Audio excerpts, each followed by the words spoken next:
Hello everyone, Ace here, and today must be opposite day because I'm actually going to have to defend a left-leaning video game from a right-wing video game journalist. And trust me, I'm just as shocked as you are on this, but nevertheless, this was such a bad take that I absolutely had to cover it. Anyways, I do need to give some credit to Miss Sophia Narwitz once again, as she was the one that first brought this to my attention. But jumping into the article itself, it's actually written by Mr. Billy D from One Angry Gamer, and it's simply titled, Sayonara Wild Hearts is Lesbian Propaganda. And I'll admit, I normally don't recite the full article to you guys because I want to keep my videos fairly short, but considering the short length of the article itself, I'm more than willing to spend the extra time to tear it apart piece by piece. And I also want to have some fun looking at just how hilariously awful the writing can be. For example, let's just look at the first paragraph, which says, and I quote, "If you're one of those excuse-making centrists who constantly justify propaganda from the left but squeak and squeal about propaganda from the right, you may as well close out the browser now and go back to painting your nails and watching RuPaul's Drag Race, because the amount of truth I'm going to drop on you in this article is way too masculine for your fragile sensibilities." Now, first of all, that one paragraph is so amazingly awful that I have to wonder if someone just didn't hack Billy D's account on this website, because it legitimately sounds like something that a troll would say if they got onto it.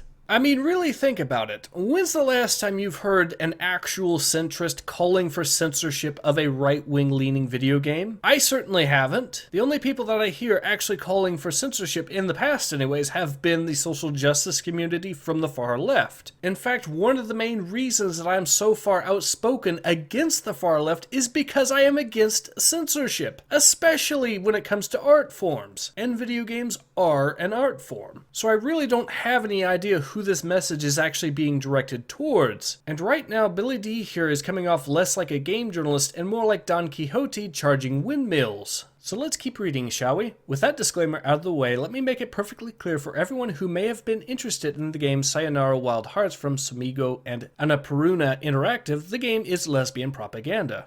Okay?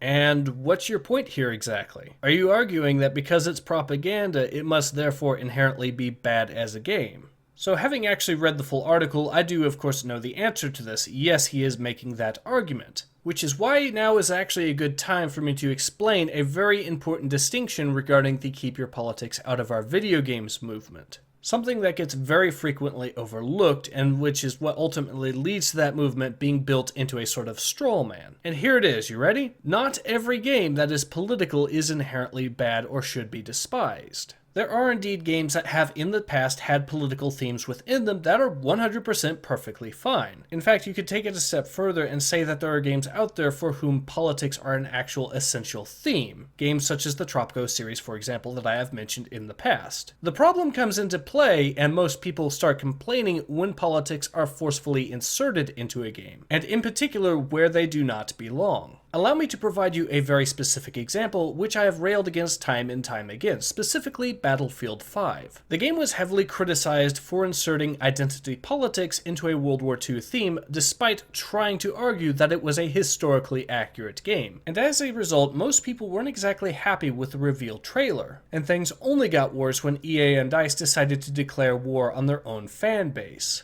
But here is the real reason why so many people so vehemently hate having politics forcefully put into their video game unnecessarily. And that's because it's not actually being done to improve the game. It is instead being done to push a very specific narrative. And when you do this to an established franchise with an established fan base, there will be problems when you decide not to put the video game first the way the fans do, and the way the fans want. But is this to say that video games that are flat out propaganda are inherently bad on their own? Curiously, I would argue that an exception can be made. And that exception would be if the game was made from the ground up to push that particular narrative. Because at that point, they don't have an established fan base. And the people that are buying the game know what they're getting into. So they're really just catering to the specific market that they're after. And it's not like there aren't video games that are flat out propaganda that are on the right wing of the political spectrum. In fact, one of the most famous examples of propaganda video games, America's Army, is such a game. And yet I have absolutely no issue with that game existing. And I don't think very many centrists do either, even if they don't necessarily agree with the message. But I guess that's just coming from the sort of person that actually values free speech. But anyways, let's go back to reading the article. In fact, it doesn't even try to hide it once you start playing the game. If you're okay with that, then good for you in supporting the propaganda you enjoy. If you weren't aware of it, well, you know now. The news is cropping up now because the game recently released on Steam after initially coming out for mobile devices, PS4, and Nintendo Switch.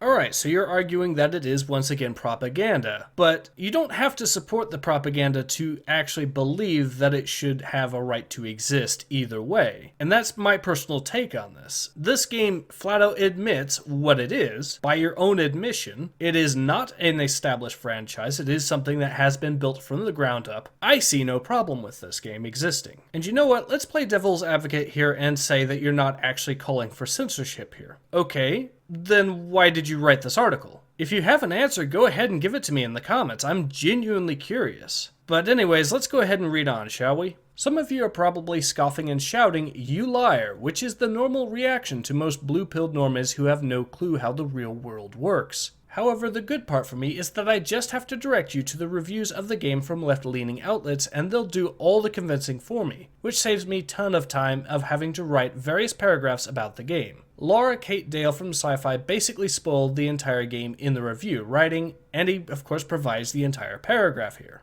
So there's two things I need to mention about the paragraph. First of all, the centrist community themselves I wouldn't exactly describe as blue-pilled. If you're going to talk about political figures such as Sargon of Akkad, or even gamers such as Jeremy Hamley from The Quartering, or even Sophia Narwitz herself, we tend to be pretty darn red-pilled, all things considered. I'm just saying, we're not exactly the normies you take us for. And this actually brings me to my second point, which makes this misunderstanding of what the centrist community actually is all the more apparent. The thing is, you didn't actually have to put in extra effort to convince me that the game is left-leaning propaganda. I've seen the trailer myself, I've seen the gameplay footage that you're going to be putting up later on in this article. I already understand this. My question is, why should it matter? The game wasn't meant for me. It's actually a brand new IP built upon its own. I don't see the issue here.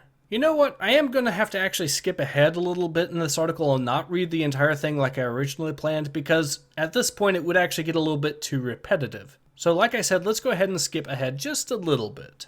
The game sees players going through the transitions of turning enemies into lovers. What's funny is that I can only imagine what the general reaction would have been like from the gaming media had Sayonara Wild Hearts featured a male lead chasing down women, being rejected, and then engaging in a fight with them. But instead of attacking them, he starts turning their hearts toward a quantum of love with kisses and affection. You know what's funny about all of this is I actually can recall two games that actually played out very similarly to this scenario.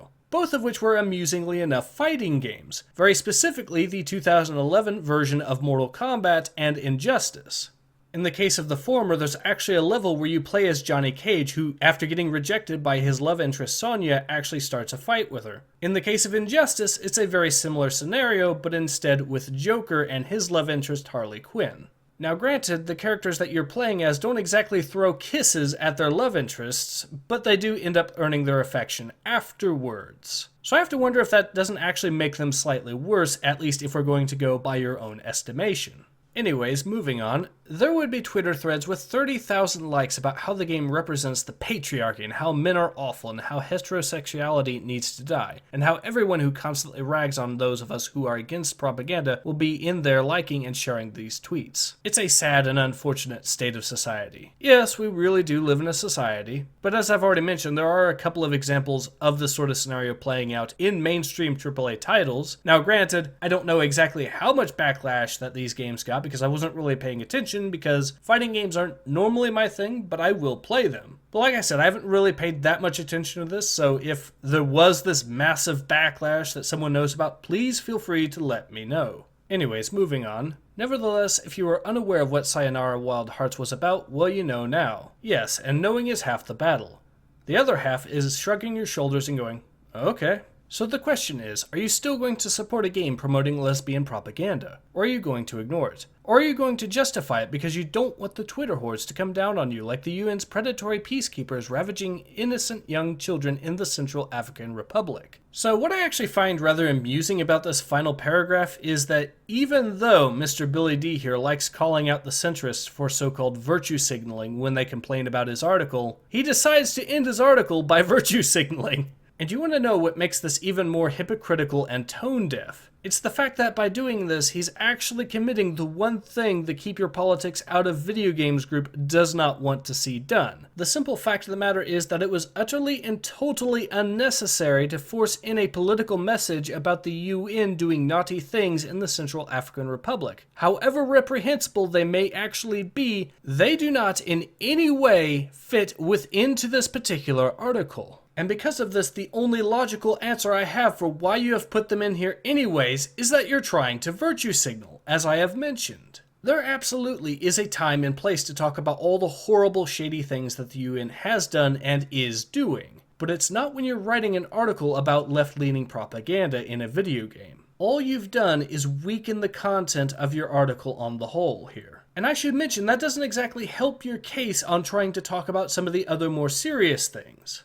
Anyways, though, that's the end of this article, so hopefully I won't have to talk about this anymore. But I do hope you all understand why I had to cover this. Social justice may be an ideology that I utterly despise, but I do actually still think that those that believe in it have a right to speak, and they do have a right to create their own video games if they so choose. The problem, as I'm sure many of you are well aware, is that they try to, of course, co-opt existing franchises instead. And that, yes, that is very definitely unacceptable. But creating hit pieces on video games simply because we don't like the politics within them sets a very dangerous precedent. And it doesn't matter if it comes from a left-wing publication or a right-wing publication.